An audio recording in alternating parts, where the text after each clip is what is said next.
ယူဆိုလား9သားဆိုလားမသိဘူးဗျာဘိန်းရှေ့လေးရောက်တယ်ဗျာဘိန်းရှေ့တော့မျိုးလုံးရှိမှတွေ့တယ်မနေနိုင်လူကဝယ်မိပြန်နော်ပြောလဲလိုင်စင်ပါတယ်ဗျာလိုင်စင်ကတတန်းကလည်း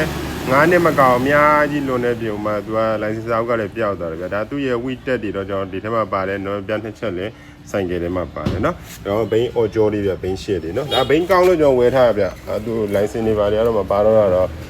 တည်တယ်ဗျာတည်ရမလားလိုင်စင်ကဘိန်းလေးကောင်းတယ်တော့ဝယ်ထားတာသူစစ်ထားနေသေးတွေတော့မပါတယ်နော်ဒါသူရဲ့အော်ဂျောပါညာနေထားတယ်အင်ဂျင်ဖက်လက်မရှိဘူးဘိန်းလေးတော်တော်ရှေ့တယ်စီးရလက်သေးကိုလည်းတိုးနေပဲဗျာနော်အင်ဂျင်လုံးတွေကဆိုသူ့ရဲ့အော်စီးသားတွေနေပဲဗျာသူဒါနောက်ဟက်အောင်ပါညာနေထားပါဗျာနော်အင်ဂျင်ဖက်လက်မရှိဘိန်းကောင်းတယ်ဗျာအင်ဂျင်ဒါအော်စီးသားတွေပဲဗျာနော်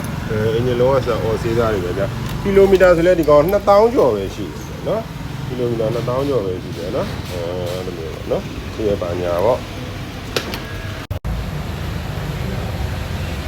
ဒီလိုလေးဖြစ်ပါလေစီးရတာလည်း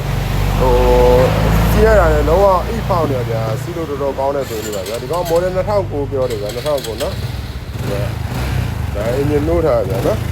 အင်ဂျင်တော့နော်ဘာမှမရှိဘူးနော်